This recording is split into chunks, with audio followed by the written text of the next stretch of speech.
എല്ലാവർക്കും ഞാൻ പറഞ്ഞ കേൾക്കാവോ കാണാവോ ഒന്നും പറയാൻ. Like I have some issues with my laptop, അതുകൊണ്ടാണ്. കേൾക്കാവോ? കേൾക്കാം sir. Thank you. Okay, so shall we start? ഇനി ആൾക്കാർ ജോയിൻ ചെയ്യാൻ ഉണ്ടാവും. ഓക്കെ, എന്തായാലും നിങ്ങൾ വന്നിരിക്കല്ലേ. ഓക്കെ, സോ ഓക്കെ, സോ ആരൊക്കെ ഈ വർഷം എക്സാം എഴുതുന്നത്? 2022 ആരെങ്കിലും ഉണ്ടോ? Anyone writing UPSC 2022? എനിക്ക് പറഞ്ഞ കുഴപ്പമില്ല.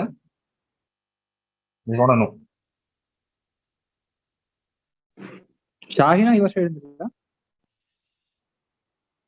ഇല്ല sir, 2023. Okay okay okay, ബാക്കിയുള്ളവര്?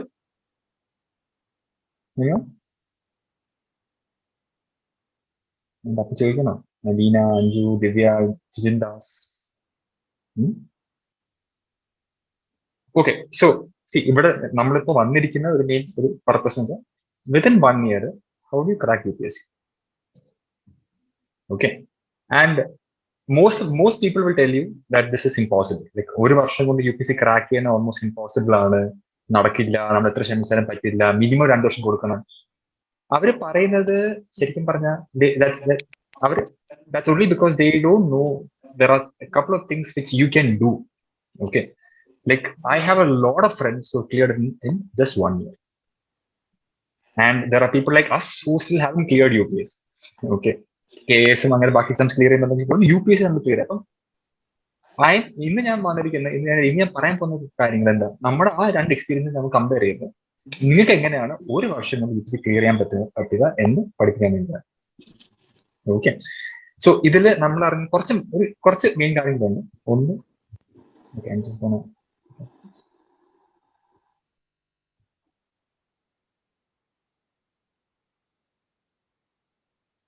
Okay, so ഇവിടെ എനിക്ക് ചോദിക്കാനുള്ള ഒരു മെയിൻ കാര്യം, നിങ്ങളിൽ ആരൊക്കെ സിലബസ് വായിച്ചിട്ടുണ്ട്?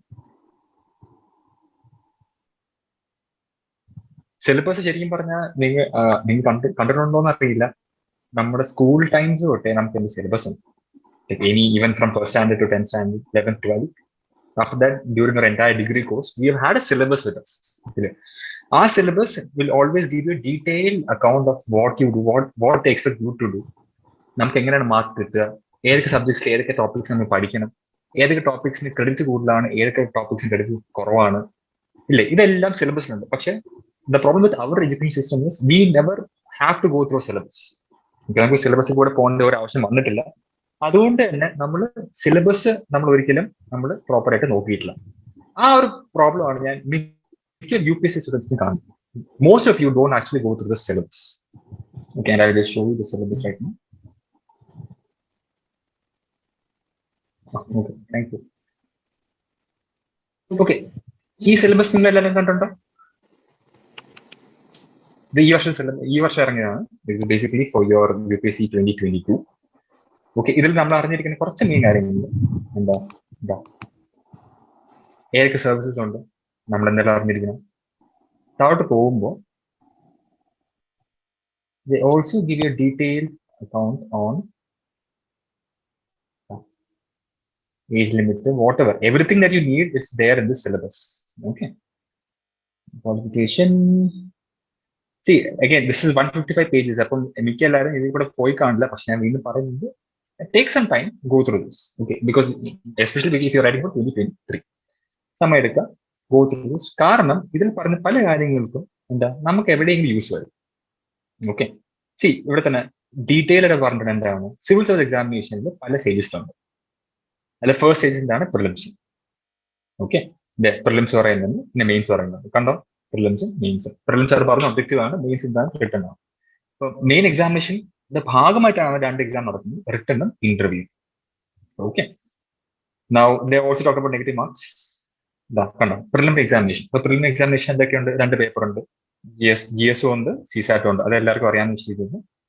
അത് കഴിഞ്ഞ് മെയിൻ എക്സാമിനേഷൻ പോവുകയാണെങ്കിൽ നമുക്ക് ശരിക്കും 2 ക്വാളിഫയിങ് പേപ്പേഴ്സ് ഉണ്ട്. 2 ക്വാളിഫയിങ് പേപ്പേഴ്സ് പറയുമ്പോഴത്തേക്ക് ഒന്ന് basically about for English, and the other one is basically for your other one of the other.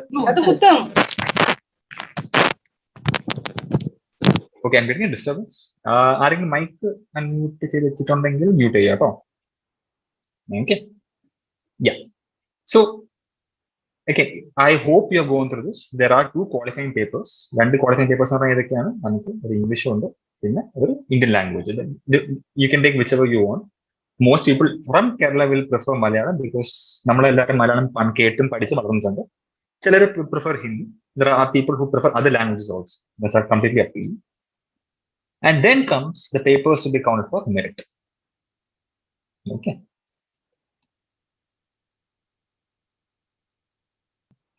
So നമ്മുടെ സിലബസിൽ കൂടെ പോയപ്പോൾ നമ്മൾ എന്താ പഠിച്ചു examination pattern എന്തുണ്ട് first we have a first stage which we also call as preliminary,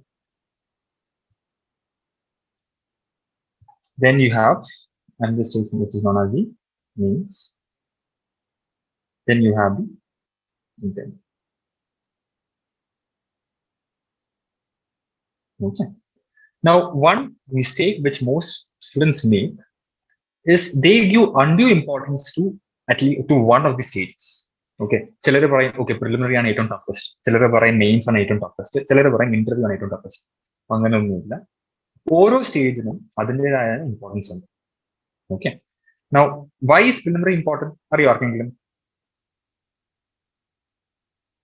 Why is this stage important?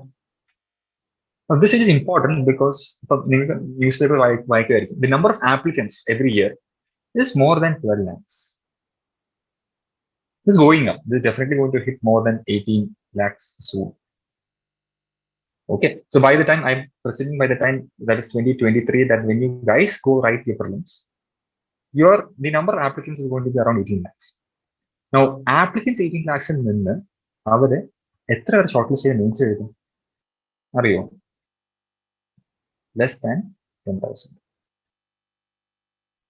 So preliminary importance എന്താണ്? Preliminary importance പറയുന്നത് ഇത്രയും ലക്ഷം 18 ലക്ഷം അപ്ലൈ ചെയ്യുന്ന ആൾക്കാരിൽ നിന്ന് they have to sort and find out people qualified enough to write means. അതാണ് preliminary importance. അതുകൊണ്ട് തന്നെ ഇവിടെ എന്താണ് നടക്കുന്നത്? This is one of the most important filtering stages.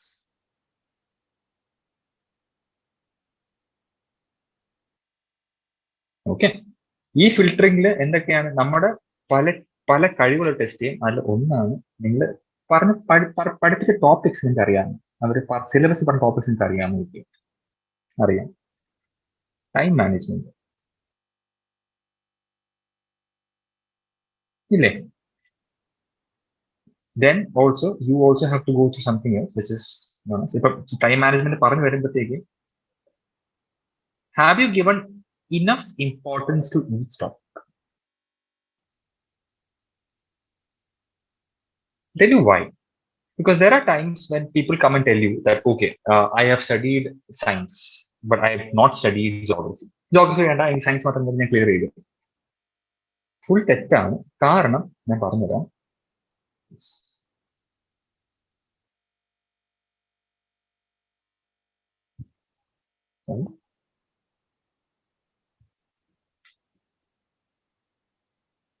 Preliminary എന്ന് പറയുമ്പോൾ നമുക്ക് എന്താ കുറച്ച് സബ്ജക്ട്സ് ഉണ്ട്. You will have to study geography, you will have history, you have economics,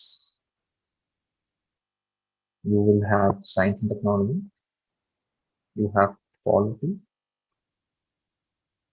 you have this one, environment education, you have CSAT. Okay. Some people separate history and art and arts. Okay, so നോക്കുമ്പോൾ എത്ര 8 subjects ഉണ്ട്. ഇത് ഞാൻ ഒരു subject വിട്ടു. ആർക്കും ഓർമ്മയുണ്ട് എന്താണ്? കർണൻസ്. നിങ്ങൾ പ്രിലിംസ് പഠിക്കുമ്പോൾ നിങ്ങൾ അറിയേണ്ട ഒരു മെയിൻ കാര്യം, UPSC will always do tricks on. പറഞ്ഞെന്താ? UPSCക്ക് ഇവിടെ മാക്സിമം ആൾക്കാരെ ഫിൽറ്റർ ചെയ്യാം, മാക്സിമം ആൾക്കാരെ തള്ളി പുറത്താക്കും. അപ്പൊ തള്ളി പുറത്താക്കുന്ന അവർ എന്ത് ചെയ്യും? അവർക്ക് അറിയാം. നമ്മളിപ്പം വിചാരിക്കും UPSC ഇതൊന്നും കാണുന്നില്ല, UPSC ഈ കോച്ചിങ് സെന്റേഴ്സിൽ ഇതൊന്നും കാണുന്നില്ല, UPSC is oblivious to what is going on around us. Totally false. UPSC knows what people are studying. UPSC knows what type of textbooks people are using. UPSC knows what type of newspapers people are reading. Okay, ഇതെല്ലാം UPSC അറിയാം. അപ്പൊ ഇതെല്ലാം അറിഞ്ഞിട്ടാണ് അവർ എന്ത് ചെയ്യാൻ പോകുന്നത്, ആൾക്കാരെ filter out ചെയ്യാൻ പോകുന്നത്. അപ്പൊ അവരെന്ത് ചെയ്യും, they will up their game a little bit. So what they'll do is, suppose innor varsham there are 100 questions for GS1. What they will do is, these 100 questions, maybe they will give enough importance to all of these topics. There have been years where more than 25 questions came just from polity. There have been years when more than 20 questions came just from science and technology.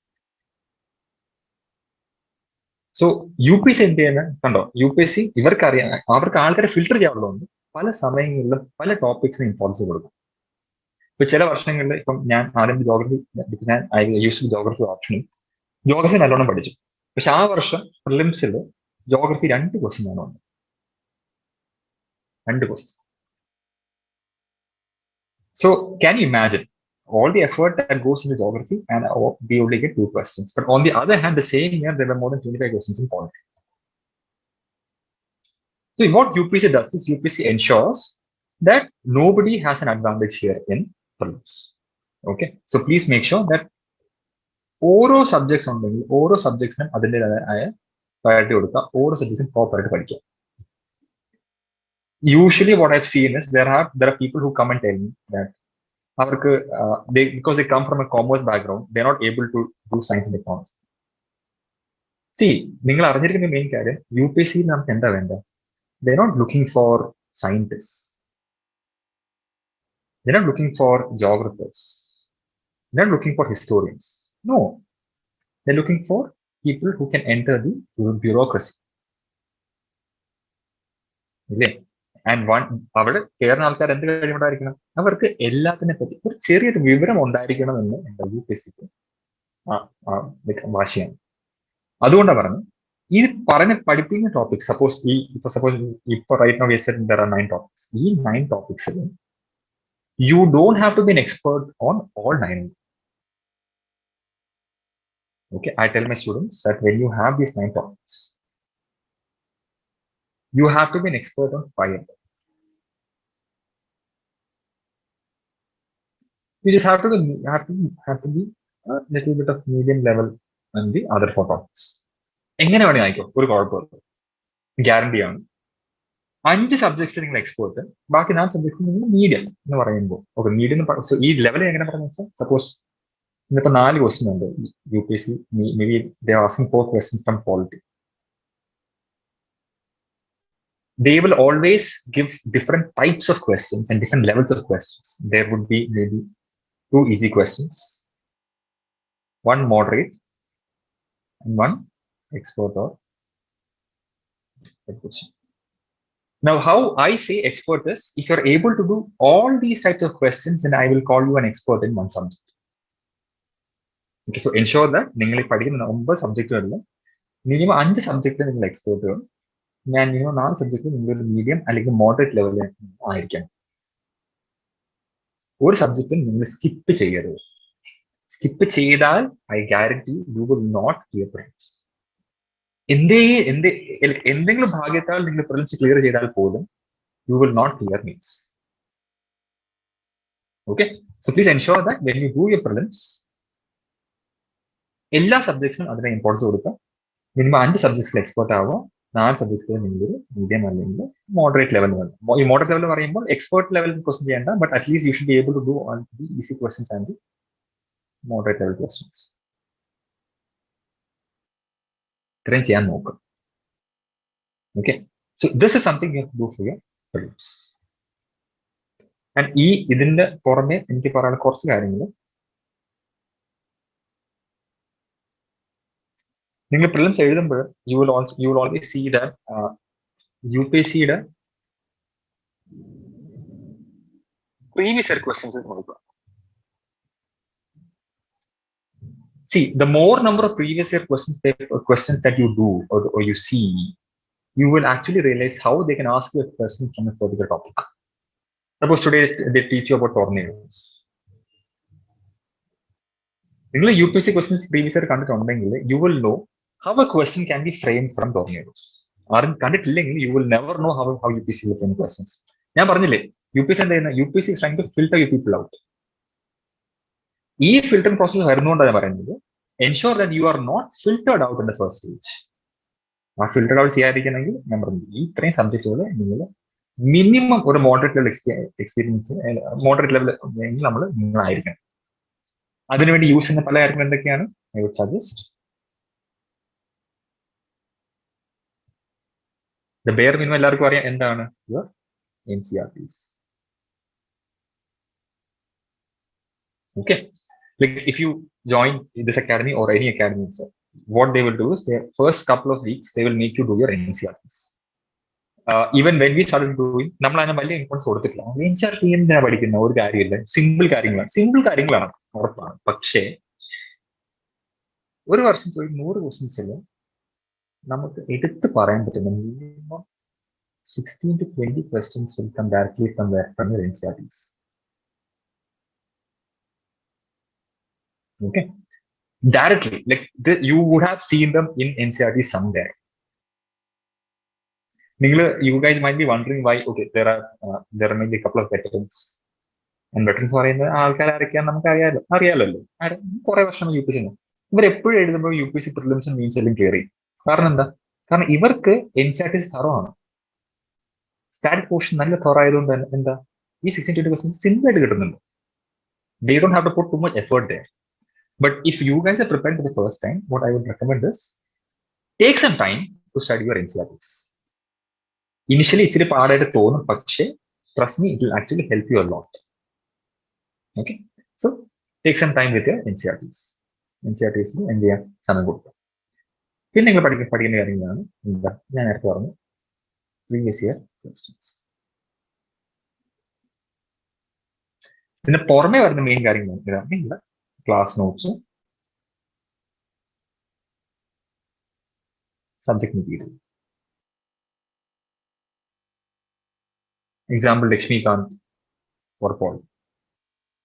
പഠിച്ചേ പറ്റുള്ളൂ. പഠിക്കാതെ clear ചെയ്യുന്ന, suppose there are 100 people who clear UPSC every year. 9 people are people who are experts in polity, who have actually gone to Lakshmikant from beginning to the end. There might be a couple of people who Lakshmikant പഠിക്കാൻ കയറിപ്പോയ ആൾക്കാരെ എനിക്കറിയാം. പക്ഷെ majority ആൾക്കാർ are people who are actually completely cleared Lakshmikant. Okay, so ഇങ്ങനെ ആ materials proper ആയിട്ട് പഠിക്കാൻ നോക്കാം.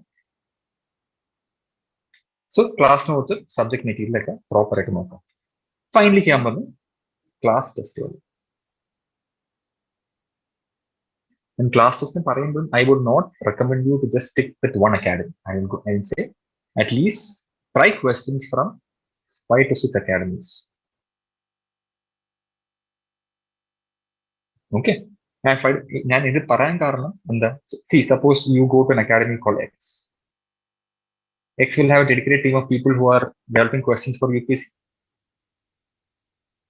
ആ ടീമിന് ഒരു നേച്ചർ ആണ്. They will say, okay, ഈ ഏരിയസ് ഇമ്പോർട്ടന്റ് ആയിരിക്കാം, ഈ രീതിയിൽ വേണമെങ്കിൽ UPSCക്ക് ചോദിക്കാം എന്നവർ പറയും. ഇതേപോലെ if you go to an academy Y, they will have a team doing the same thing, but their importance would be on other areas. So why I recommend 5 to 6 academies is by the time you're done with these people and you come back, you would have gone through different variations of the same topic and different questions from the same topic. So നല്ലതുപോലെ നിങ്ങൾ പഠിച്ച് തറവായി വരും. Okay, so ഇതിന് പുറമെ one important thing which I would recommend you, which I have to tell you, is you have to do one bare minimum thing which is called revision. People who sit in my class know how much I stress on revision. If there is anyone who's cleared UPSC, okay, anyone who's cleared UPSC, they cleared UPSC only because they have been able to do their proper revision. ഇതുവരെ എന്തെങ്കിലും സംശയം ഉണ്ടോ പ്രിലിംസിനെ പറ്റി? Anyone please ask.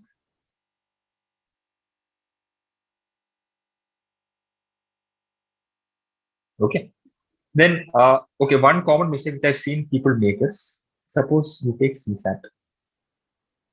I'm pretty sure there will be a couple of engineers here who believe that they are experts in CSAT. Okay, I had this friend who every year he writes prelims. Paper 1, that is GS, he would score 140 plus. And this is when the cutoff is around 105 to 110. he would score 140 plus. But every year, what happens? He would get disqualified over CSAT. Okay, and that is ഇവിടെ എന്താണ് നമ്മൾ ഇച്ചിരി അഹങ്കാരം കാണിച്ചാണ്. കാരണം ഈ അഹങ്കാരം കാണിക്കാതെ നിങ്ങൾ വീണ്ടും ഞാൻ പറഞ്ഞില്ല, ഓരോ സബ്ജക്റ്റിനും അതിൻ്റെതായ ഇമ്പോർട്ടൻസ് ഉണ്ട്. ആ ഇമ്പോർട്ടൻസ് കൊടുത്ത് നിങ്ങൾ ജസ്റ്റ് ഒരിക്കലെങ്കിലും പഠിച്ച് പോവുകയാണെങ്കിൽ എന്ത് കിട്ടും? പ്രോപ്പർ CSAT എന്നുള്ള mark. Okay, so this is what I want you guys to do for your prelims. ഇത്തരം കാര്യങ്ങൾ ചെയ്യുകയാണെങ്കിൽ I guarantee you that you will clear prelims. Okay, prelims ഞാൻ പറഞ്ഞു എന്താ ഒരു ഫിൽട്ടറിംഗ് പ്രോസസ്സിലാണ്. അവർക്ക് UPSCക്ക് എങ്ങനെയെങ്കിലും ആൾക്കാരെ തള്ളി പുറത്താക്കണം. നിങ്ങളുടെ പർപ്പസ് എന്താ? നിങ്ങളുടെ അജണ്ട എന്താ? നിങ്ങളെ UPSC തള്ളി പുറത്താക്കാൻ പാടില്ല. ഓക്കെ, കുഴപ്പമില്ല. Okay, now we come to the next, that is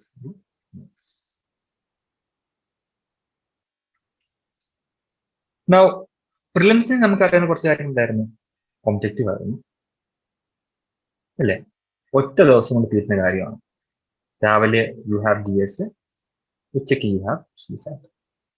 ഒറ്റ ദിവസം കൊണ്ട് എല്ലാ കാര്യം തീരും. നിങ്ങൾ രാവിലെ എണീക്കുന്നു, ബാഗ് എടുത്ത് പോകുന്നു, എക്സാം എഴുതുന്നു, ഉച്ചയ്ക്ക് ഭക്ഷണം കഴിക്കുന്നു, അടുത്ത എക്സാം എഴുതുന്നു, തിരിച്ചു കഴിഞ്ഞു, കഴിഞ്ഞു, പ്രിലിംസ് കഴിഞ്ഞു.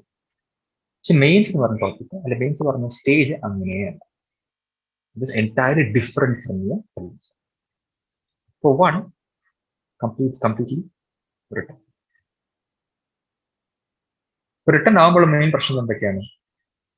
ഞാൻ പലരും കണ്ടൊരു പ്രശ്നം എന്താ? Hand writing.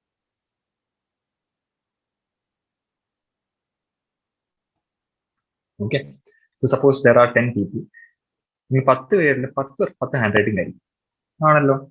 ഈ 10 hand റൈറ്റിംഗിൽ may be 1 or 2 would have really good handwriting. Rest 8 people are not so good. So what happens to these people? ഈ എഴുതുന്ന ആൾക്കാരിൽ നമുക്ക് കാണാൻ പറ്റും that suppose ഒരു 20 ക്വസ്റ്റ്യൻ ഒരു പേപ്പറിലുണ്ട്. ആ പേപ്പർ എഴുതി വരുമ്പോൾ there is at least a 4 to 5 mark difference that comes only when your handwriting is nice. Okay, so what I can suggest you here is handwriting നല്ലതാണ്, സ്പീഡ് ഉണ്ട് എന്നുണ്ടെങ്കിൽ please go ahead. Okay, നല്ലതല്ല എന്നുണ്ടെങ്കിൽ what I could recommend to you is, this is the answer paper, start trying to fill it with diagrams. കാരണം എന്താ? C നമ്മൾ UPSC answer correct ഒരു മനുഷ്യന്റെ അവസ്ഥയാണ്. he or she is coming, they look at a paper, they have to look at more than 20 papers a day. They'll be rummaging through your paper and they understand that okay, there will be a couple of cases that okay, അവർക്ക് പെട്ടെന്ന് visibility, like you can see okay, ഇവിടെ നല്ല point ഉണ്ട്. Suppose you have written ഇങ്ങനെ എഴുതി and you've given more than 10 points in this. If the examiner sees these 10 points, you get full marks. But what about here? Right now, you can see that the examiner has only seen 6 points. So even if you write, you need something called visibility. നിങ്ങൾ എഴുതുന്ന point ഇല്ലെങ്കിൽ നിങ്ങളുടെ മനസ്സിൽ വരുന്ന point ആര് കാണണം? Examiner കാണണം. എൻ്റെ അടുത്ത് പലരും വന്ന് പറഞ്ഞിട്ടുണ്ട്, നിങ്ങൾ പേടിക്കണ്ട, നിങ്ങൾ എന്തോ എഴുതിക്കുള്ളൂ, നിങ്ങൾ എന്ത് എഴുതിയാലും എക്സാമിനർ റെസ്പോൺസിബിലിറ്റി ആണ് നിങ്ങളുടെ പേപ്പർ കൊടുക്കുക. തെറ്റാണ്. Okay, because from what I've seen personally and what I've seen otherwise also, visibility makes a huge difference. So when you have a good handwriting, visibility comes naturally. Okay, ഒരു നല്ല hand writing ഉണ്ടെങ്കിൽ നമുക്കറിയാം ഒരു 10 sentence എഴുതാണെങ്കിൽ ആ 10 സെന്റൻസും ആര് വായിക്കും? Examiner വായിക്കാൻ chance ഉണ്ട്. You do the necessary things, maybe you underline, you add some graphs, then your answer is perfect. But for people who don't have a good handwriting like me, what we used to do is we used to fill it with diagrams. And why I say diagrams is വരുന്നത് എന്താ പറ്റും? നമുക്ക് basically എന്ത് ചെയ്യാൻ പറ്റും? Visibility കൂട്ടാൻ പറ്റും. അതിന്റെ പുറമെ നമുക്കില്ലാത്ത സ്പീഡ് ഇവിടെ മേക്കപ്പ് ചെയ്യും. Okay. So suppose you had 10 points, again, like 10 points. ആ 10 പോയിന്റ് നമ്മൾ എഴുതുന്ന സാധനം അതേ സെയിം സമയം നമുക്ക് എന്ത് ചെയ്യാൻ പറ്റും? നമുക്ക് ഒരു ഒറ്റ ഡയഗ്രാം വരച്ച് കാണിക്കാൻ പറ്റും. Or maybe you can show it as a bar graph saying, okay, this is what I wanted to tell you. Those 10 points you can mark in this area. Okay. So please make sure that you have visibility. And visibility എന്ന് പറയുമ്പോഴാണ് ഞാൻ പറഞ്ഞത് എന്താണ്? Ensure that speed ഉണ്ടെങ്കിൽ please go ahead. Speed illa ennundengil you can use, please start using diagrams.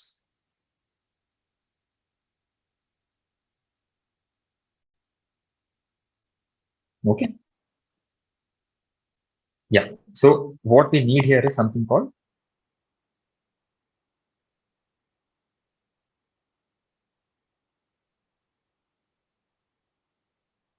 അതിനു വേണ്ടി നിങ്ങൾ എന്തും ചെയ്യാൻ റെഡി ആയിരിക്കും. So I had this friend who would write like നല്ല സ്പീഡ് ഉണ്ട് കേട്ടോ. So ഒരു 2 minutes he would finish the entire question.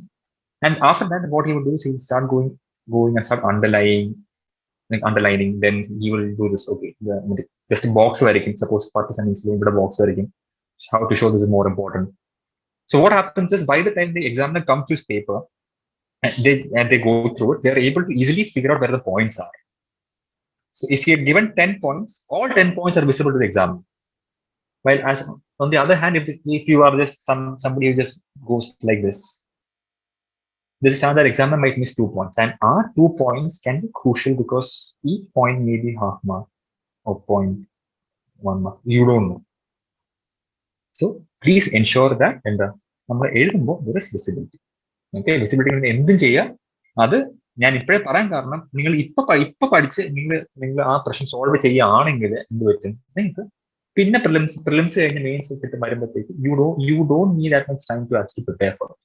But if you are not prepared for it, if you're still working on the handwriting, if you still take time to show an answer, then you will find yourself to be at a handicap when you actually go and write your mains.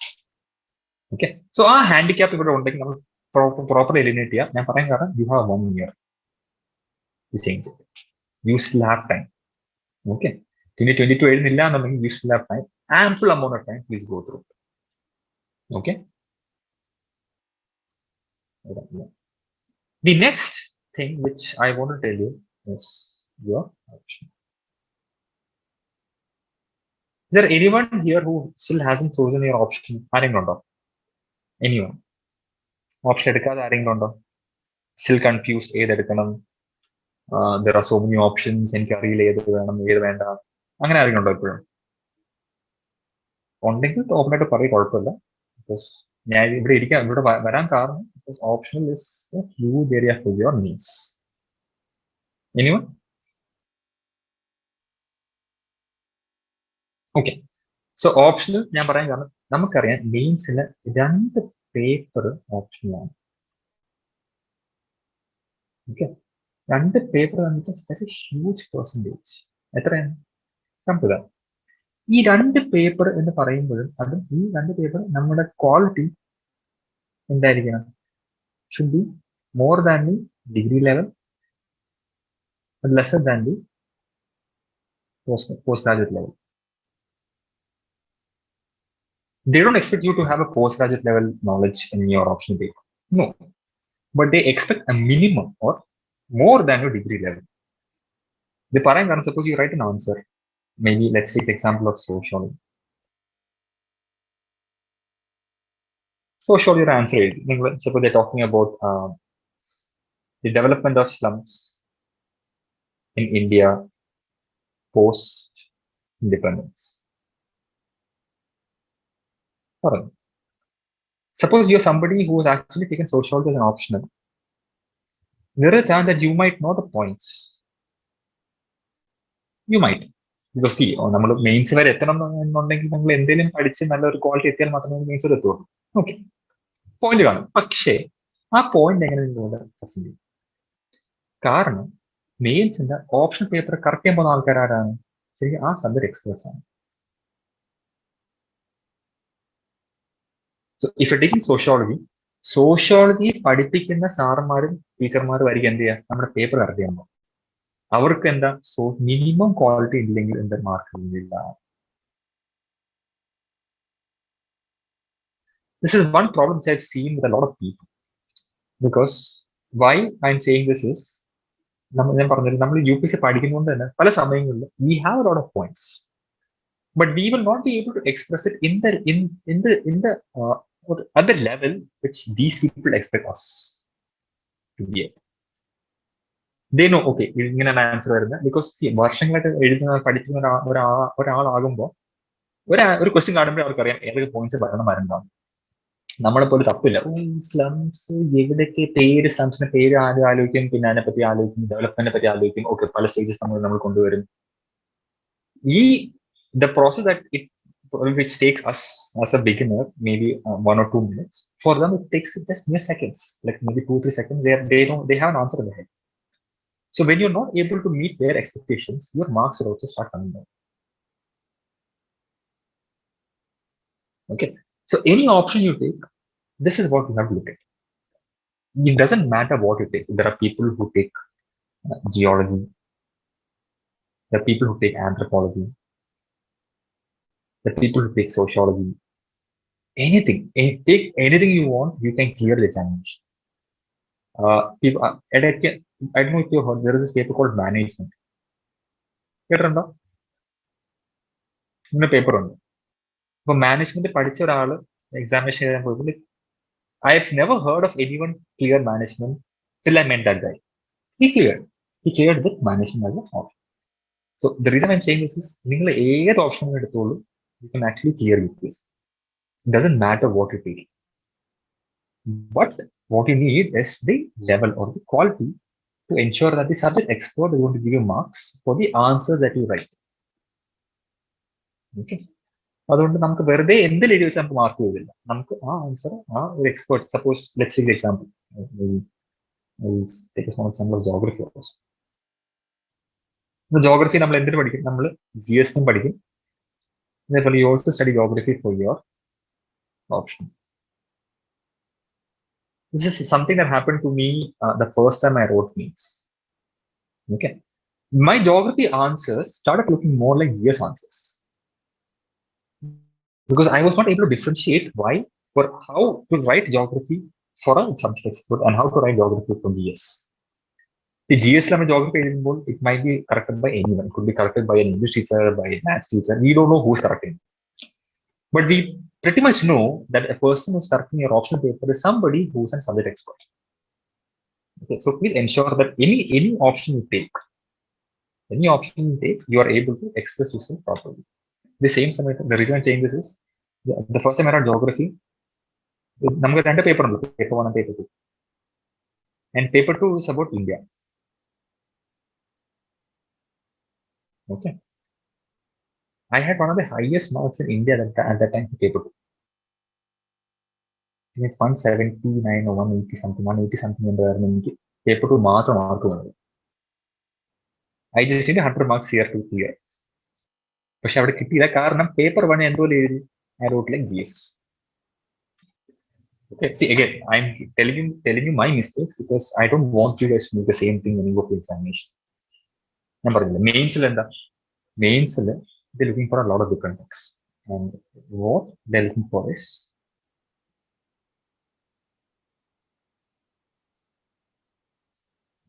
നമ്മുടെ പ്രിലിംസിൽ പ്രിലിംസിൽ കാര്യങ്ങൾ എന്തായിരുന്നു?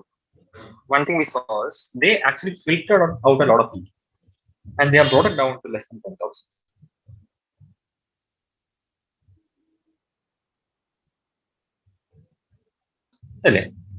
They have brought it down to 10,000 people, almost 10,000 people, like depending on your vacancies ആണ് അത് പറയുന്നത്. ഇത്ര വന്നു. ഈ വന്ന ആൾക്കാർ നമുക്കറിയാം, almost everybody is of the same quality, almost. Yeah, there will be people who are better, there will be people who are worse. ഞാൻ പറഞ്ഞു, ഇപ്പൊ ചിലപ്പോൾ ജസ്റ്റ് എന്തോ ലക്കിന് പ്രിലിംസ് പാസ് ചെയ്ത് വരുന്ന ആൾക്കാരും കാണാം, അതേപോലെ എപ്പോഴും എന്ത് ചെയ്താലും പ്രിലിംസ് മെയിൻസ് ഇന്റർവ്യൂ പോകുന്ന ആൾക്കാരും ഉണ്ട്. Like I know a lot of people who do that every year. They just start, their first step starts at the interview. Okay, so what I'm saying is, പക്ഷെ generally overall 80% people will have the same quality. Okay, now ഈ 80% people വരുന്നതുകൊണ്ട് നമുക്ക് എന്ത് ചെയ്യാൻ പറ്റും? ഈ 80% പീപ്പിളിലാണ് നമ്മൾ എന്ത് ചെയ്യേണ്ടത്? You have to show them, you have to show the examiner that you know this stuff.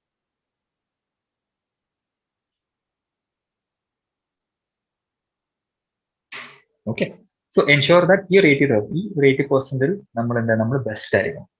ആ ബെസ്റ്റ് വരുന്ന എവിടെയാണ്? റിട്ടേൺ. അപ്പൊ ഇതിലൊക്കെയാണ് നമ്മൾ ഡിഫറൻസ് വരുന്നത്. റൈറ്റിംഗ് സ്കിൽസ് വേണം. ഞാൻ പറഞ്ഞു ഹാൻഡ് റൈറ്റിംഗ് ഇല്ലെങ്കിൽ please ensure that there is some visibility for your answers. Visibility madi. It doesn't have to be that you have to be the fastest person in the room to clear. You just need to be able to show the examiner that these are the points that you want to express, and here they are. Okay. Now, one thing that comes with these two, hand in hand, is something called practice. The reason why I'm saying this is important is നിങ്ങൾ കണ്ടു കാണും പല ചില സമയങ്ങളിൽ ഇപ്പോൾ നമ്മൾ even if you go to a lot of classes, you will see a lot of people who are experts in every topic. You give them a topic, they can start speaking they can speak for 10 minutes without any breaks. You give them, they start teaching, you are mesmerized with them. You sit down, you listen to it, like you don't know what's going on, you don't feel hungry. So what happens here? But they are still not able to clear the examination. Just imagine. നിങ്ങൾ ആലോചിക്കണം, നിങ്ങൾ എല്ലാവരും ആലോചിക്കാൻ പറയാൻ കാരണം എല്ലാവരും അവരുടെ options open ചെയ്തിട്ട് വരും. പക്ഷേ the difference which I have seen in people who clear and the people who don't clear is actually practice. ഇവർ പറയും it is not the smartest person who clears the examination. Okay, there's somebody who's smart and hardworking at the same time. The smartest person never clears the examination because they think, okay, I am smart enough to clear the examination without having to work hard. That's something false. You don't. If you are smart, trust me, you still have to work hard. Okay. So in the year process, you have to start practicing. Practice എന്ന് പറയുന്നത് വീണ്ടും നമ്മൾ നേരത്തെ പറഞ്ഞത് എന്താ? You need to look at it previous year questions. Previous year questions എന്ന് പറയുമ്പോൾ നമുക്കറിയാം എന്താണ്, എല്ലാം ഇവിടെ ഉണ്ട്. UPSC സൈറ്റിൽ കയറി നോക്കുകയാണെങ്കിൽ നമുക്കറിയാം UPSC സൈറ്റിൽ തന്നെ എല്ലാ ക്വസ്റ്റ്യൻസും ഉണ്ട്. Like any year questions you want, it is there. Okay. Previous year questions കയറി നോക്കാൻ പറ്റും. നോക്കുമ്പോൾ നമുക്കറിയാം ഓക്കെ GS1 ഈ ടോപ്പിക്സ് ഇമ്പോർട്ടന്റ് ആണ്, GS2 ഈ ടോപ്പിക്സ് ഇമ്പോർട്ടന്റ് ആണ്. Here I'm not going into the syllabus again because syllabus is something we have covered already. Syllabus is important here also because there have been times when people don't actually go through the syllabus. The syllabus there is a lot of area which is dedicated just towards means. I would recommend you go and read because I'll tell you why with an example. Have you heard of something called disaster management?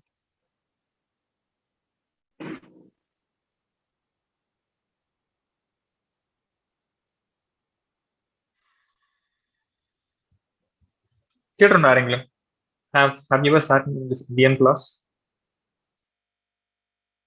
Yes, sir. Okay. Disaster management is subject.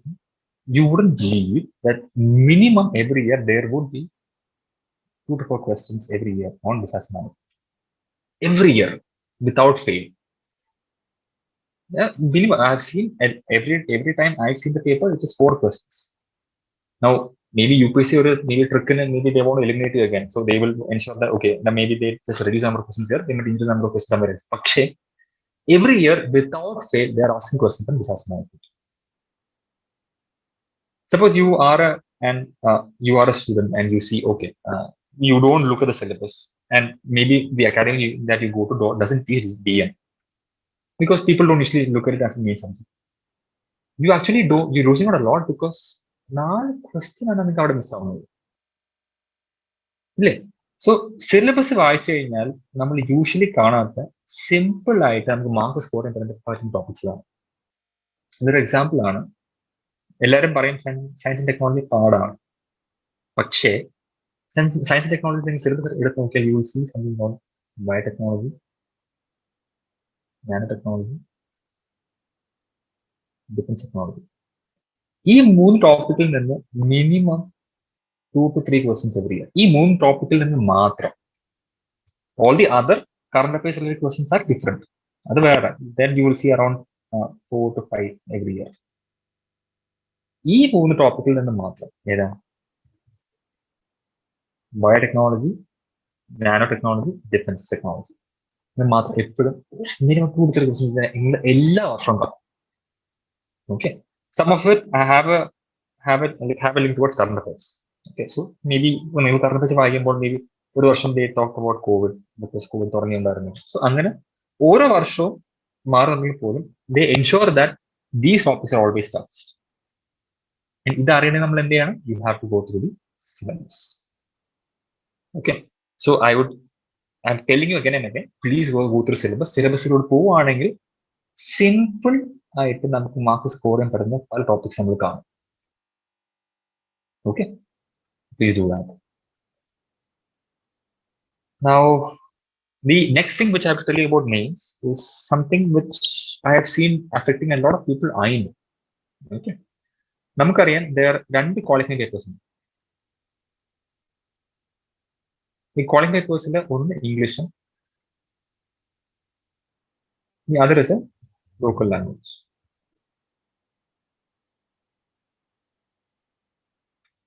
Okay, ഈ local language പക്ഷെ നിങ്ങൾ എന്ത് ചെയ്യണം? You have to go with practice. If you don't go with practice, if practice നിങ്ങൾ okay എനിക്ക് മലയാളം അറിയാം കുഴപ്പമില്ല ഞാൻ മലയാളം എഴുതും എന്ന് പറഞ്ഞ് പോവുകയാണെങ്കിൽ what will happen is you will lose out a lot of marks there. I have seen a lot of people who haven't qualified UPSC only because of these papers. Like I have one of my best friends who hasn't qualified UPSC only because every year he's written mains I think 3 times. 3 times then രണ്ട് തവണ he lost in the qualifying paper. Okay, like he took Malayalam which didn't work out. Second time he took Hindi, adum work out ayilla because he didn't practice. He was spending this entire time with GS, AO and all that. You have to practice there also, but again ഞാൻ പറഞ്ഞില്ലേ ഓരോ സ്റ്റേജിനും അതിന് importance. You have to give enough and more importance to each and every stage and each and every paper within each stage. Okay, if you do that then you're well and good. If you don't do that you will falter somewhere because we know UPSC is a 1 year thing. അറിയാലോ ഈ വർഷം ജൂണിൽ exam തുടങ്ങിയ അടുത്ത വർഷം മെയിലായിരിക്കും result വരാം. Final result ഒരു വർഷ പ്രോസസ്സാണ്. ഈ ഒരു വർഷം എവിടെയെങ്കിലും ഒരു ചെറിയ മിസ്റ്റേക്ക് വരികയാണെങ്കിൽ you will lose the entire process or you will lose out of the process. എവിടെയെങ്കിലും പുറത്താവും. Maybe you will be kicked out at prelims, maybe you will be kicked out at mains, maybe you will slip somewhere in the interview. Okay, but this 1 year you cannot make any mistakes. ആ mistake ഒരു mistake example ആണ് ഇത്. Qualifying papers അതിനെ importance കൊടുക്കാത്തതാണ്. Okay,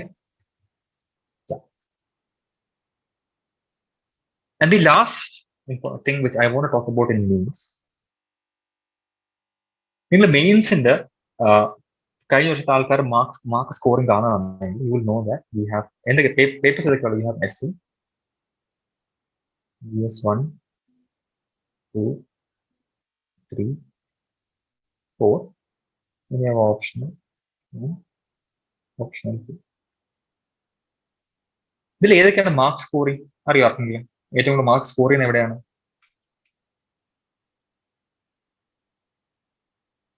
One thing which I have generally seen is നിങ്ങൾ ഒരുവിധം പ്രിലിംസിന് മുന്നേ നല്ലതുപോലെ പഠിച്ചു, നിങ്ങൾ മെയിൻസ് ഫോക്കസ് ചെയ്ത് പഠിച്ചിട്ടുണ്ട് എന്നുണ്ടെങ്കിൽ എന്താണ് what happens is there is a chance that GS 1, 2 and 3 are going to be good for you. Like your marks will average between 90 to 110.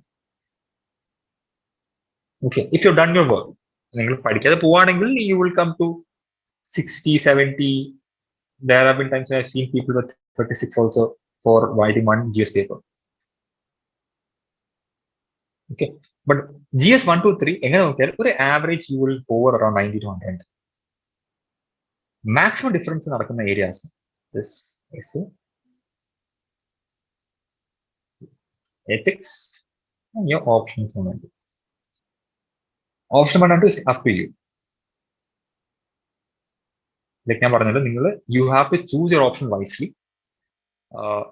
One example which I could give you from a personal experience is maybe your mind thinks analytically. അങ്ങനെയാണെങ്കിൽ maybe don't go for subjects like sociology and all, where you have to ഇച്ചിരി ഒന്ന് പൊലിപ്പിച്ച് എഴുതാൻ കഴിവുള്ള subjects എല്ലാം കഴിവുണ്ടെങ്കിൽ take sociology. അല്ല, നിങ്ങൾ point മാത്രം നോക്കുന്ന ആൾക്കാരാണെങ്കിൽ go for science subjects like maths, physics and all that. Up to you. But again, that's a personal thing. You have to find out what works for you and what doesn't work for you. Okay. Current optionals is also one area where your marks are going to differ very much. Because in total, in the exams optional on the difference in the optional, I've seen people who have gotten 200 marks in total for 2 papers. There are also seen people who have gotten 300 marks. Personal experiences. Look at the mark difference here. More 120 marks on every just an option. So optional, workout please take help. Suppose you've taken one optional. Suppose you've taken anthropology. Workout take help. You can find people who teach anthropology. You can find people who study anthropology, who are studying anthropology with you. Have a study group. Make a study circle. Make sure that you are able to cover your weak points before you go to examination. There are a ton of things you can do. Okay, but please do that, because optional there is a chance for a huge mark variation. Okay, so 120 marks. See, that's a huge difference. 120 marks for him, that's the difference between the first ranker and maybe somebody who's getting kicked out at mains level itself. Okay, so please ensure and you are able to cover this. Okay, now essay and ethics are important. കാരണം ഇവിടെ mark variation high ആണ്. essay I have seen people get 90 to 100, and I have also seen people who get 160. So the difference is almost 60 plus. 60 mark വ്യത്യാസം വരുന്നില്ല essay. എത്തിക്സിൽ അത്രയും വ്യത്യാസം വരുന്നില്ല എത്തിക്സിൽ, പക്ഷെ എന്നാലും നല്ലതുപോലെ എഴുതുന്ന ആളും അതുപോലെ എഴുതാത്ത ഒരാളും തമ്മിൽ you will see at least ഒരു 20 to 30 marks വ്യത്യാസം. Because I think 1 year I have seen people who got a 160 also. People who got 110 also. So 2013 പറയില്ല, I'd say more than that. ഒരു ആവറേജ് ഒരു 30 to 40 മാർക്സ് വ്യത്യാസം നമുക്ക് വേണമെങ്കിൽ എവിടെ വരാം? എത്തിക്സ് വരാം. Average just the only case, but so 30 to 40 marks വ്യത്യാസം എത്തിക്സിൽ, 60 plus മാർക്ക് എസ്സിൽ. ഇവിടെ രണ്ടും നിങ്ങൾ എന്ത് ചെയ്യണം? You have to have a practice. The reason I'm saying this is probably the last time you have written an essay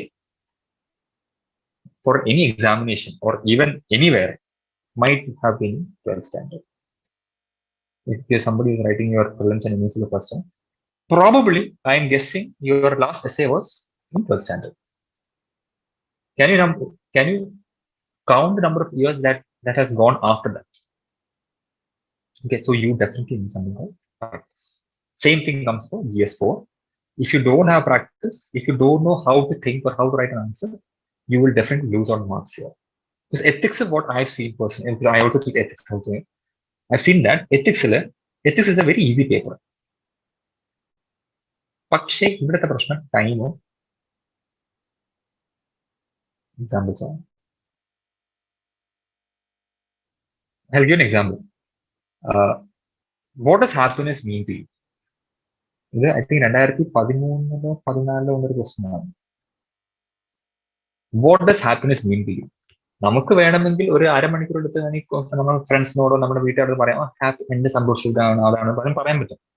Can you imagine writing 100 to 200 word answer in less than 5 minutes in the examination hall when you are getting this question for the first time? In the examination, okay, what does happiness mean to you? How do you write it? അപ്പം ശരിക്കും പറഞ്ഞാൽ ഇങ്ങനത്തെ questions ഒക്കെ നമ്മൾ expect ചെയ്തിരുന്നാൽ നമ്മൾ എന്ത് പറ്റും? Paper booking. But that you will see when you go to the course. Okay, But again, I'm telling you, there's a huge mark variation I see and ethics also. Okay. Any doubts till now? Please ask. Feeling like I can move on. Any doubts?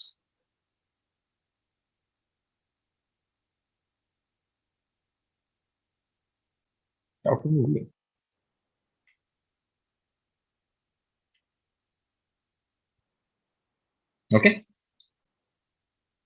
Yeah. So now that I'm guessing that clears a lot of things for your needs. And again, like I said, please revise and practice. ഇത് രണ്ടും ചെയ്യുന്നില്ലെങ്കിൽ നിങ്ങൾ mains clear ചെയ്യില്ല.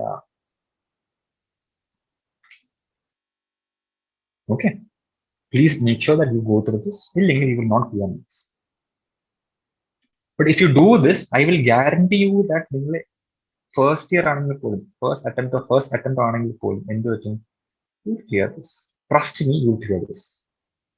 Because I have literally seen people clear in the first attempt. നമ്മളൊരു 2-3 വർഷം കഴിയുമ്പോൾ നമ്മൾ വിചാരിക്കുന്ന നമുക്ക് എന്ത് പറ്റി, നമ്മളിങ്ങനെ ഇത് ആലോചിക്കുമ്പോഴായിരിക്കും മനസ്സിലാവുന്നത്, ഓക്കെ നമുക്ക് ഇതൊക്കെ ചെയ്യാമായിരുന്നു. And we have actually seen people do that. അല്ലേ?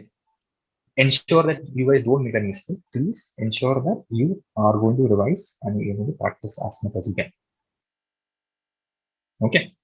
And മെയിൻസിൽ വരാൻ പോകുന്ന വേറൊരു പ്രശ്നം, which you might not have seen prelims, is stamina.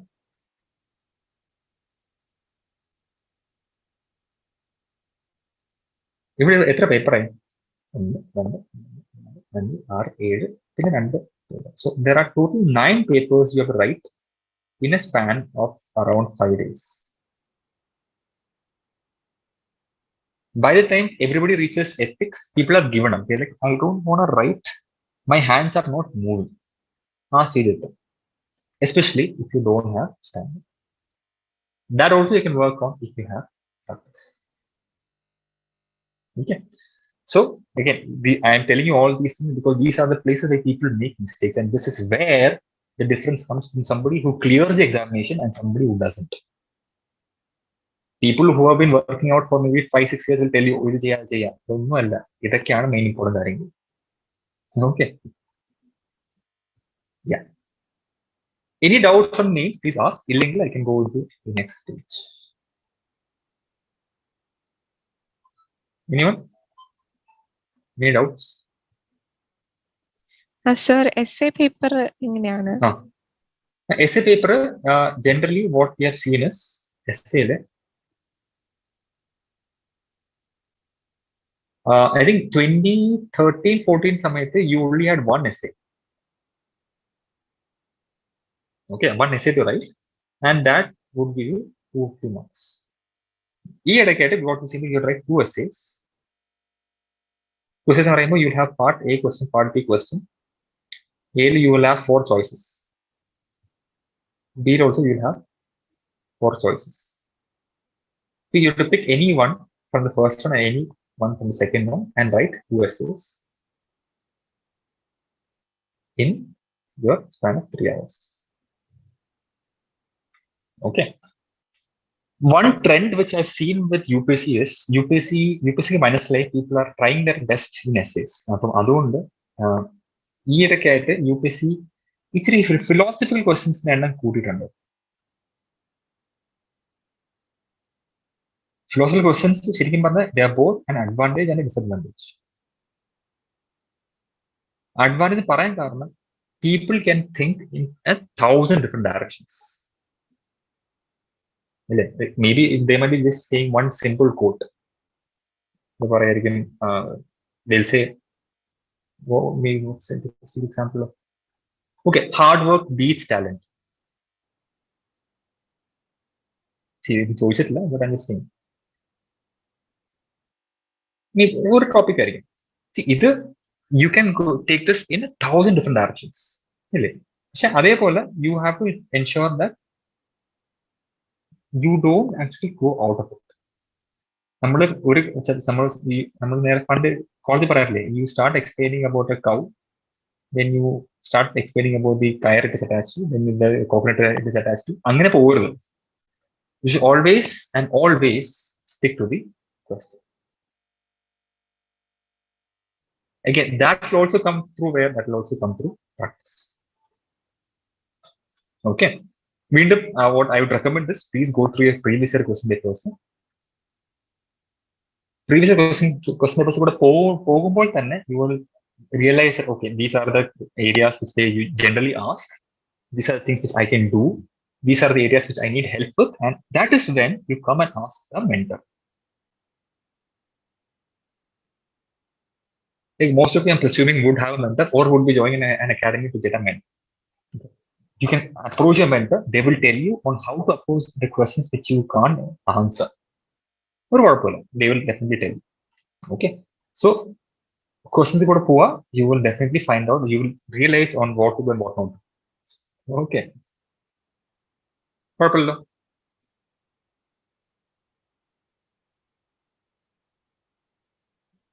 Okay.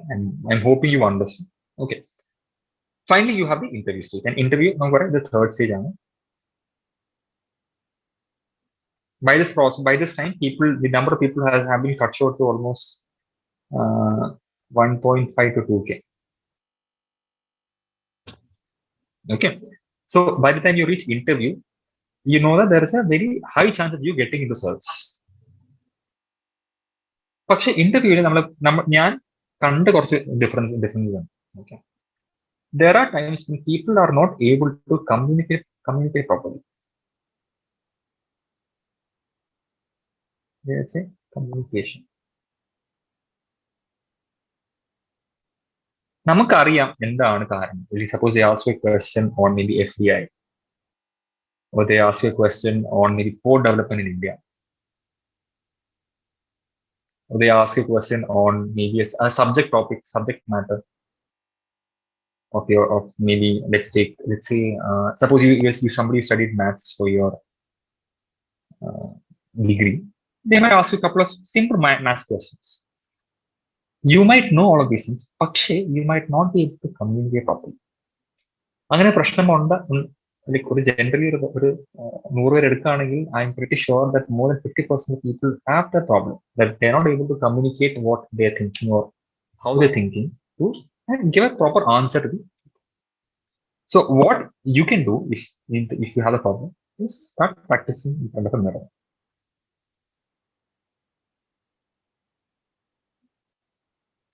We will think that it's a very dumb thing to do. നമ്മൾ കണ്ടിട്ടില്ലേ, പലരും സംസാരിക്കും, ഓ അവൾ മണ്ടനാണ്, മണ്ടിയാണ്, ഇതിന്റെ ആവശ്യമില്ല, നമുക്ക് നേരെ കയറി പറഞ്ഞാൽ മതി. പക്ഷേ നിങ്ങൾ സപ്പോസ് നിങ്ങൾ ഇന്നൊരു കാര്യം പഠിക്കുന്നു, നിങ്ങൾ അതേ സെയിം കാര്യം നിങ്ങൾ കണ്ണാടിയുടെ ഫ്രണ്ടിൽ പോയി നിങ്ങൾ പ്രോപ്പറായിട്ട് പറയുന്നു, അല്ലെങ്കിൽ മനസ്സിലാക്കാൻ നോക്കുകയാണെങ്കിൽ, trust me, you will know it much better. Okay, you will be able to express these things much better. So if you are one of those people who are not, if you feel that your communication skills are not up to the mark, always go to the mirror. Mirror will help you. Okay, you don't have to pay anything for the person standing on the other side. That's you. അല്ലേ? പൈസ കൊടുക്കണ്ട, സമയം പ്രശ്നമില്ല, നമുക്ക് വിളിച്ച് ഇനി അവർ free ആണോ നോക്കാൻ ആവശ്യമൊന്നുമില്ല. പോവാ, സംസാരിക്കുക, തിരിച്ചു വരാം. ഇങ്ങനെ ഒരു 5-10 മിനിറ്റ് എല്ലാ ദിവസം ചെയ്താൽ മാത്രമേ ഒരു കുഴപ്പമില്ല. You will be able to take care of this issue.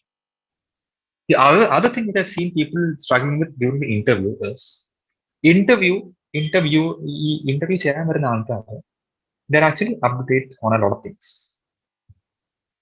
Okay, suppose you're somebody who goes like there are different slots, like there is a morning slot and there is an afternoon slot.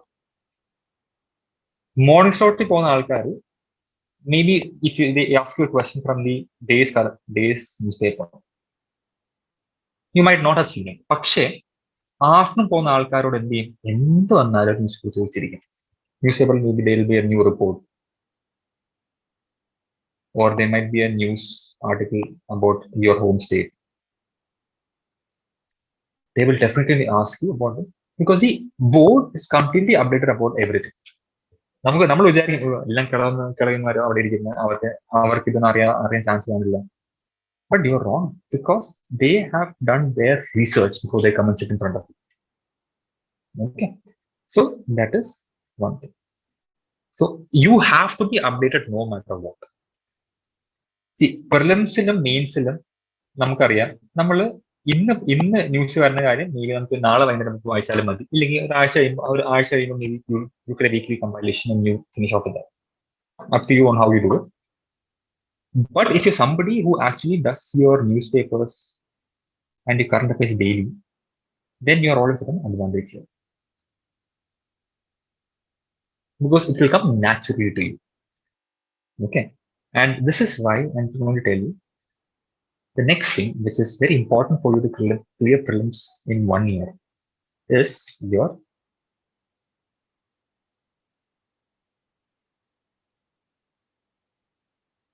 newspaper reading. And newspaper reading, I'm guessing we have a class for you also. They'll teach you on, they'll tell you on how to read and what to avoid and what not to avoid and all that. That's what they're taking care of. But if you are prepared for UPSC this year, one thing I would always recommend you to do is, even if you don't do the daily news readings, even if you don't look at the newspaper daily, or even if you don't daily compilation I would recommend that you go through the editorials every day without fail. Okay. The reason why I'm telling you this is editorials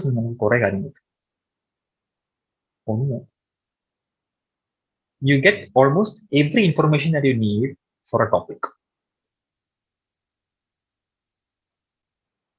Yeah, suppose they talk about you might have heard this news that our consumer price index is CPI based inflation is very high now, 6.9% at one point, which is very high.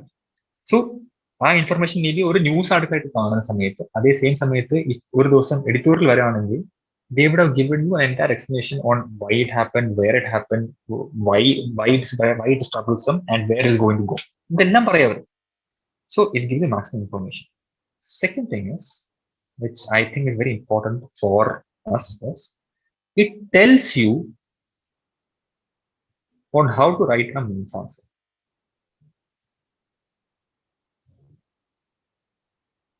Okay. കാരണം ഒരു എഡിറ്റോറിയലിൽ അവർ നമുക്കറിയാം ഒരു പേജിന്റെ suppose ഈ ലുക്കിന്റെ Hindu editorial പേജിന്റെ ഈ ഒരു സൈഡിൽ 2 എഡിറ്റോറിയൽ കാണാം, A and B.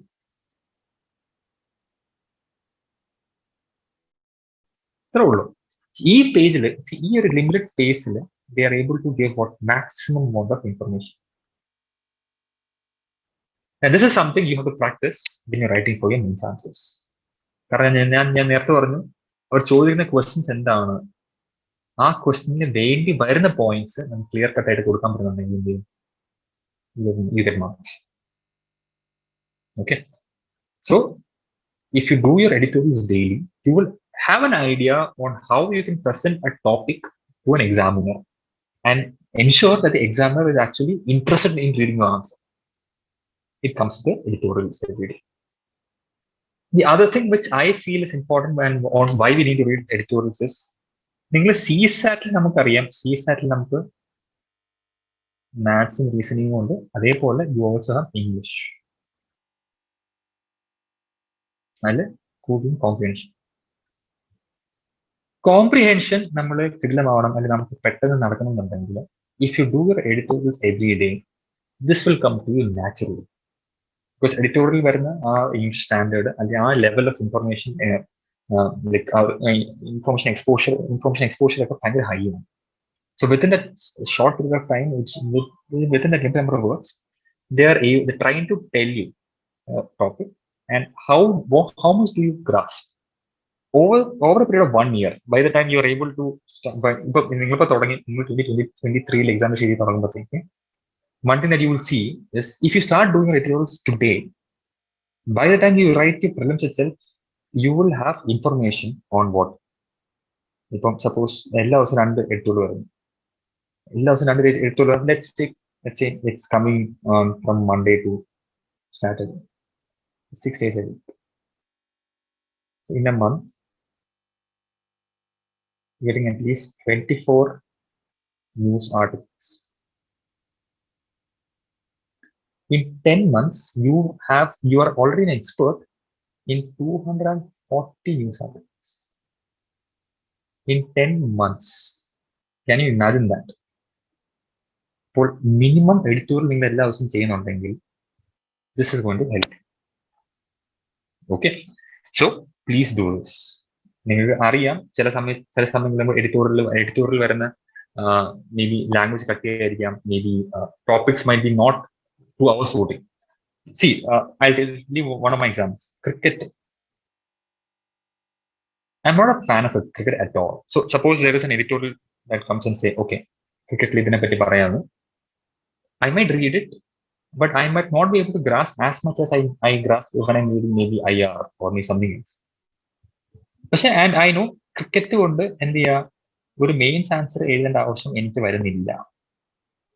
Because you already seen the syllabus, you already seen the previous questions, and you know that they are not going to ask you about cricket in any of these stages. Maybe if you go to banking level examinations, PSC, anywhere, they will ask you cricket. They'll ask you, okay, who is the last person to get these many runs? UPSC will never do that because UPSC doesn't come down to that standard. Okay, so what happens is maybe they'll maybe they'll say, okay, BCCI ഈ നാല് example 4 option എന്ന് പറയും, ഈ 4 പവറിൽ ഏത് power ഇല്ല എന്ന് ചോദിക്കാം. That is not the level at which you will be coming to if you read cricket news every day. Again, that's up to you. News paper വായിക്കുന്ന എങ്ങനെ പറഞ്ഞത്. What I'm trying to tell you is there might be times when there are topics which don't actually help you much.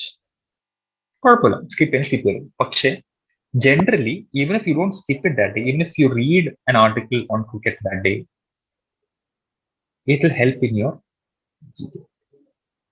ഒന്നുമില്ലെങ്കിൽ ഒരാളും സംസാരിക്കാൻ നമുക്ക് പുറകോട്ട് പറയാൻ പറ്റും. You will not be worried or you will not be scared about talking about cricket in front of anyone. Okay, so again I'm recommending you editorials, try not to skip. Okay, and the next thing which I want to tell you, which is one of the last things which I'll tell you today is newspapers there. People generally stick to the Hindi. But what has happened is, again, UPSC ആൾക്കാർ എങ്ങനെയാണ് പുറത്താക്കുന്നത്? They want to filter people out. And how do they filter people out?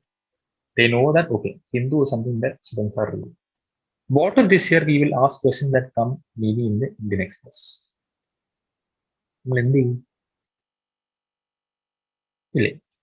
പക്ഷെ ഒരു advantage which I've seen with the Hindus, at least ഇപ്പോൾ ഹിന്ദുവിൽ നമ്മളിപ്പോൾ 10 article cover ചെയ്യുന്നുണ്ടെങ്കിൽ over a period of 1 year you would have covered almost every article that Indian Express has covered.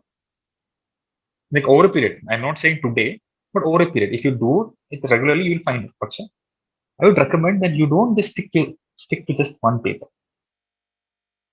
പറ്റുമെങ്കിൽ സമയമുണ്ടെങ്കിൽ I would recommend go to more papers in the Express. Probably don't go towards the Hindustan Times and all that. I mean, it's not as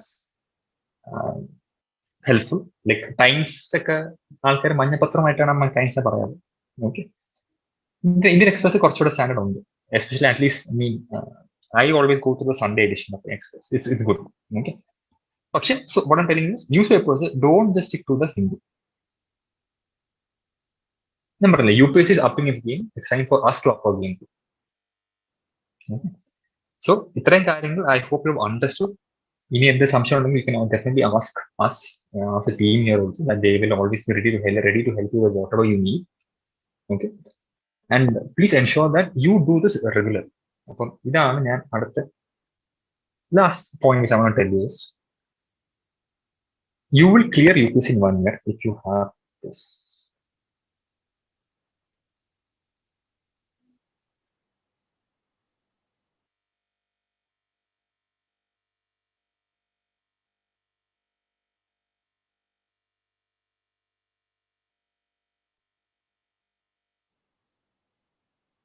Now, confidence വരാൻ കുറച്ച് വഴിയേ ഉള്ളൂ. ഒന്ന് ശരിക്കും എന്ത് ചെയ്യാം, പഠിക്കും.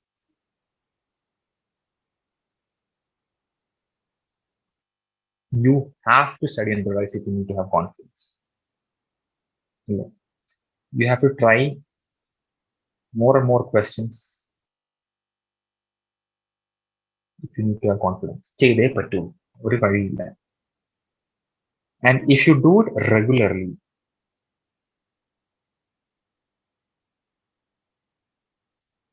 if you have a day, we know we have 24 hours. Minimum spend 10 hours a day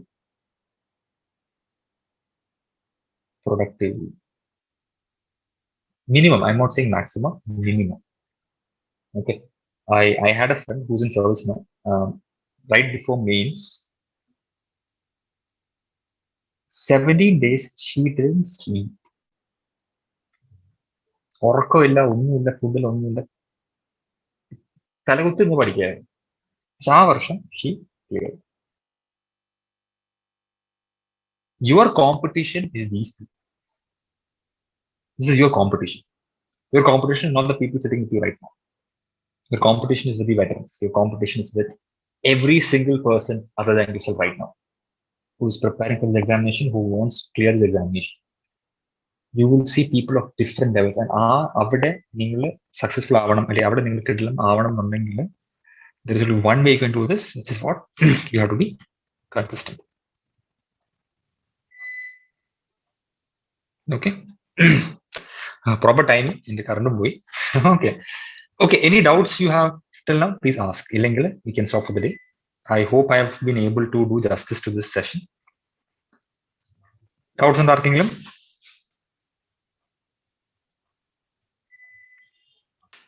ഞാൻ പറയുന്നത് കേൾക്കാം എല്ലാവർക്കും? Yes, കേൾക്കാം. Okay. Any doubts you can ask now. Illengil what we'll do is we'll meet for class next time. Okay. കുഴപ്പമില്ലല്ലോ? Sir ഒരു കാര്യം കൂടി. ചോദിച്ചോ. സർ ഈ കറണ്ട് അഫയേഴ്സ് നമ്മൾ റെഫർ ചെയ്യുമ്പോൾ ഇപ്പം എക്സാമിന് പ്രയർ ആയിട്ട് ഇപ്പം 2023 അറ്റംപ്റ്റ് ആണെങ്കിൽ അതിന് പ്രയർ ആയിട്ട് 1 year മാത്രം കറണ്ട് അഫയേഴ്സ് ഓറിയന്റഡ് നോക്കിയാൽ മതിയോ, അതോ അതിന് മുന്നേ ഉള്ളതും നമ്മൾ കുറച്ചൊക്കെ നോക്കണോ? Okay, current affairs what you can do is actually one thing I would recommend is just stick with current affairs of 2022 2023. നിങ്ങൾ നിൽക്കുക. കാരണം ഇത് പറയാൻ കാരണം നിങ്ങൾ പഠിക്കുന്ന ടോപ്പിക്സും ബുക്സും എല്ലാം എപ്പോഴും അപ്ഡേഷൻ വരുന്ന ബുക്സ് ആണ് അല്ലേ?